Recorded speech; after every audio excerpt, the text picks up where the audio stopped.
No thanks. Juice നിങ്ങൾക്കുള്ളത് വരുമപ്പാ. Free അല്ലേ, എത്ര വെള്ളം കഴിക്കാമല്ലോ. മുംബൈയിൽ ഒരുത്തം വരാൻ പറഞ്ഞിട്ട് നമ്മൾ പോകുന്നു. അവൻ ആര്? അവൻ്റെ അഡ്രസ്സ് എന്താ? അവനെക്കുറിച്ച് എന്തെങ്കിലും അറിയാവോ? അമർ സിംഗ് എന്ന ബോർഡും പിടിച്ച ഒരാൾ നിൽക്കും. അവന്റെ കൂടെ പോയ എല്ലാ കാര്യങ്ങളും പറയാം. ആരും ഒരു പരിചയമില്ലാത്തതിന് എങ്ങനെ അപ്പ വിശ്വസിക്കുന്നത്? എന്ത് നടന്നാലും നമ്മൾ കൊടുങ്ങരുത്, അതാണ് ഏറ്റവും പ്രധാനം. ആ US സ്വാമിയെ നിനക്ക് മുമ്പേ തന്നെ അറിയാവോ? അവനെ അണ്ടർ വാട്ടറിൽ നിന്ന് തട്ടിയത് കൊണ്ടാ തുക്കടകളായിരുന്ന നമ്മളിപ്പം ഈ ലെവലിലെത്തിയേ. ഒരു എവിഡൻസും ഇല്ലെന്ന് പറഞ്ഞ് പോലീസ് ഫയൽ ക്ലോസ് ചെയ്യാൻ പോവാ. അതുകൊണ്ട് ഇനി എത്ര പേരെ കൊല്ലാൻ പോകുന്നത്?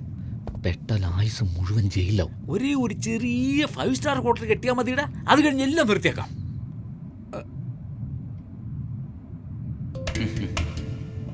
പോലീസ് ഇനിയും ഫയൽ ക്ലോസ് ചെയ്തിട്ടില്ല. എവിഡൻസിനായി വെയിറ്റ് ചെയ്യുക.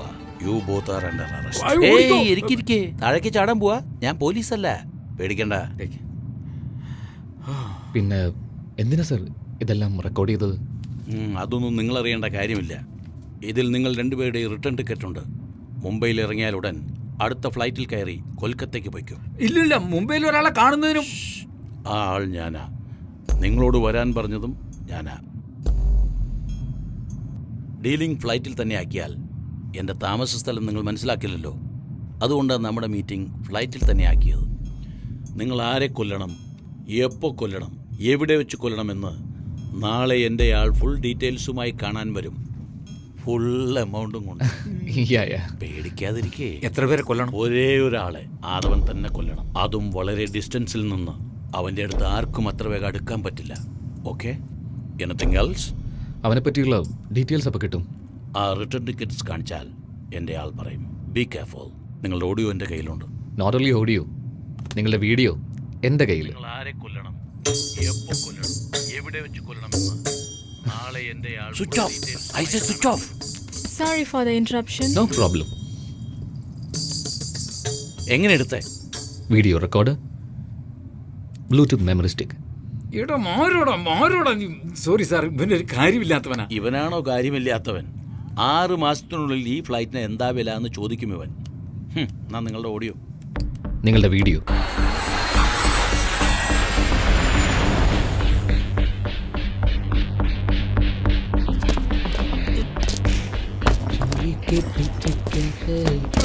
तैयार हो गए क्या? हाँ तैयार हूँ, पार्टी आ गया. कमिश्नर की गाड़ी आ गई, उसके पीछे इनके गाड़ी में आएगा.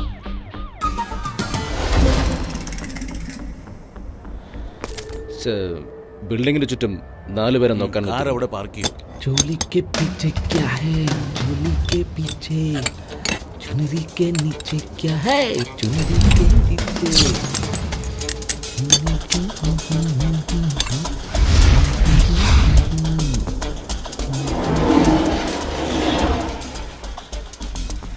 Ready ready.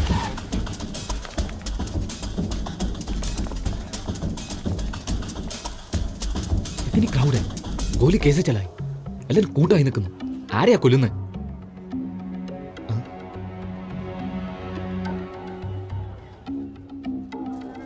ആ കാണാം.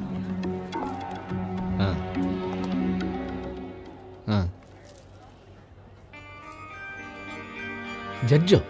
എന്താ വിധി മാറ്റി എഴുതിയോ? യാ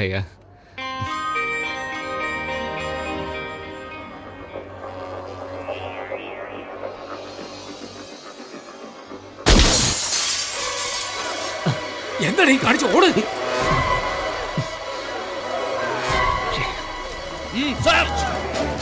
സാർ അകത്തേക്ക് പോ സാർ. അവിടെ ഒരു സർദാർജി ഉണ്ട്. വേഗം പോയി അവരെ പിടിക്ക്.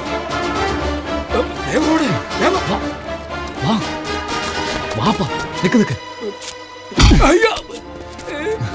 ഞാൻ അടിച്ചെന്തിനാന്ന് മനസ്സിലായില്ലേ?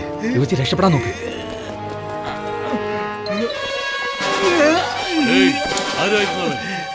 ഞാൻ നോക്കുമ്പോ 2 പേര് വരുന്നു. അവര് വന്നിട്ട് എന്നെ ഇടിച്ചിട്ട് ഓടി. ആരാ നിങ്ങൾ ഇടിച്ചു വന്നേ അങ്ങോട്ട് ഓടി, മറ്റോ മുകളിലേക്ക് ഓടി. നിങ്ങൾ പോയി അവനെ പിടിക്കേ. ബാക്കിയുള്ളവർ എന്റെ കൂടെ വാ. അല്ലാ കാത്തോളേ.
Everybody now make way.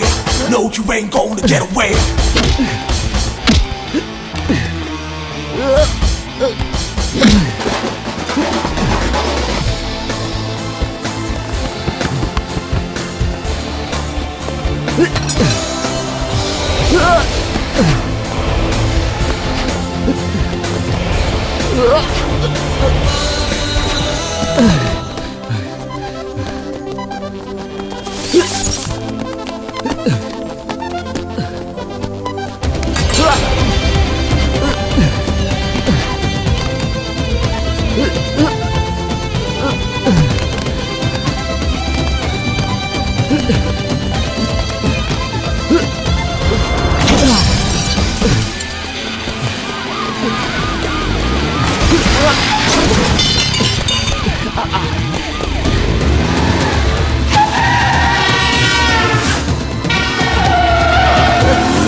Every time you hear your heartbeat by, just know I'll be the one pulling that trigger. Everybody now make way. No, you ain't gonna get away.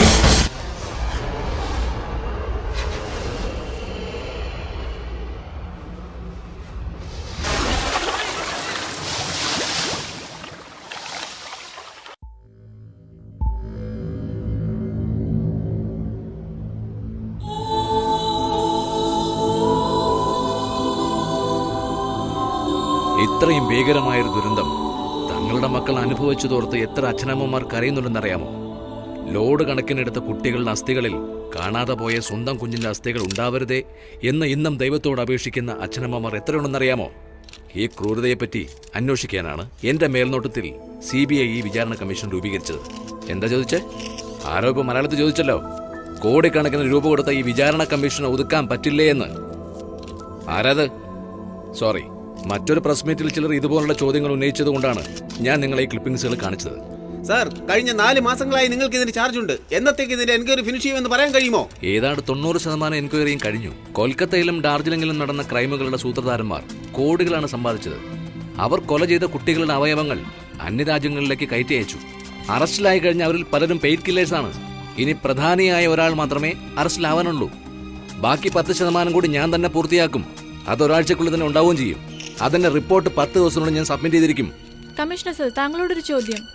താങ്കൾ രക്ഷപ്പെട്ട കൊലയാളിയെ കണ്ടുപിടിക്കുമോ? കണ്ടുപിടിച്ചില്ലെങ്കിൽ എനിക്ക് മാത്രമല്ല, എന്റെ ഡിപ്പാർട്ട്മെന്റ് അത് മോശമാണ്, നാണക്കേട്. Mister യോഗി, താങ്കളും താങ്കളുടെ ഡിപ്പാർട്ട്മെന്റും എന്ത് സഹായമാണ് അദ്ദേഹത്തിന് നൽകുന്നത്?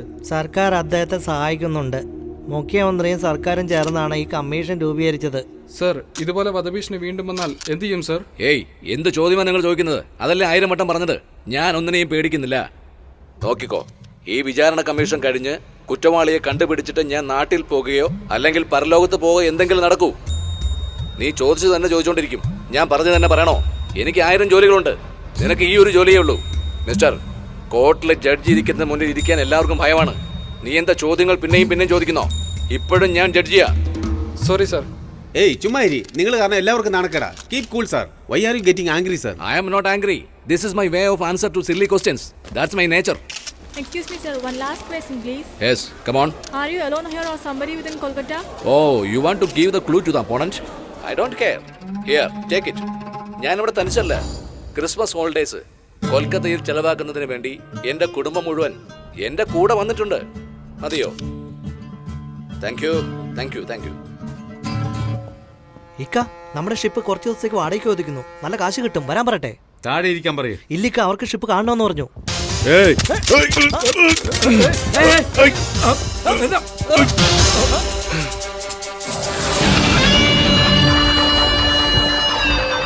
എല്ലാം നീ കാരണമാടാ. നിനക്ക് കളി കുറച്ച് കൂടുന്നുണ്ട്. അങ്ങനെ ചെയ്യും ഇങ്ങനെ ചെയ്യും എന്നൊക്കെ മീൻ പടക്കിട്ട് ഇപ്പൊ ഉടനെ നിൽക്കാൻ പറ്റാത്ത അവസ്ഥയിലായി.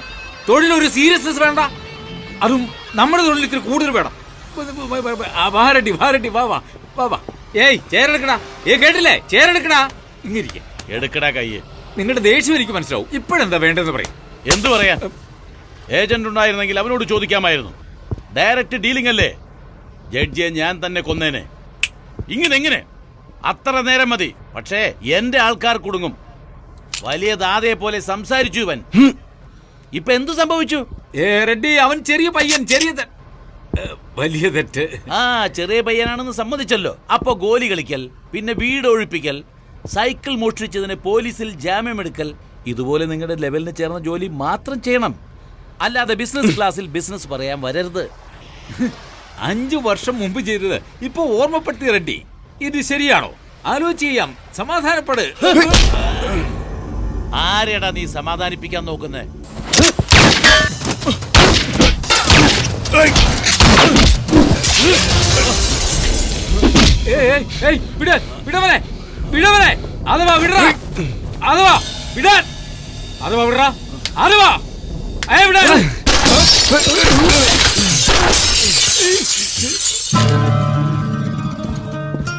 എന്നോട് ദേഷ്യം കാണിച്ചിട്ട് എന്ത് കാര്യം? അങ്ങനെയെങ്കിൽ അവനെ കൊന്നു കാണിക്കേ. ഇനി ഒരു വാക്കും ഇന്ത്യ താപിനുണ്ടാവില്ല. അവന്റെ പണവും കൊടുത്തേക്ക്. എന്താ കളിക്കുക? അത് പണമൊക്കെ ചെലവായി പോയി.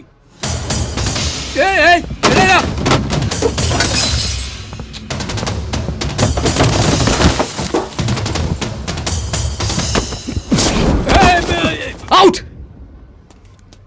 Hold on. നിങ്ങളുടെ ടാർഗറ്റ് മിസ്സായി കാണും. പക്ഷെ ചെറുപ്പം മുതലേ എന്റെ ടാർഗറ്റ് ശരിയാ, എന്റെ ഉന്നവും ശരിയാ. മിസ്സായിട്ടേ ഇല്ല. ഇപ്പൊ പോലും മിസ്സായതല്ല, കുറച്ചുകൂടി ആയുസുണ്ട് ആ ജഡ്ജിക്ക്. ഇത്രയും നാളെ നിന്റെ ടാർഗറ്റ് ആയിരുന്നു. ഇന്നു മുതൽ അയാൾ എന്റെ ടാർഗറ്റാ. എന്നാണല്ലേ ശരി, അയാൾ എന്റെ കൈകൊണ്ട് ചാവും.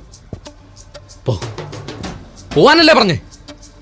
ഏത് ഏജന്റിനെ വെച്ച് കളിച്ചാലും ശരി, ഇല്ലെങ്കിലും ശരി, ഇനി 10 ദിവസത്തെ അവൻ റിപ്പോർട്ട് തരുന്നതിനുള്ളിൽ ഞാൻ അവനെ കൊന്നിരിക്കും.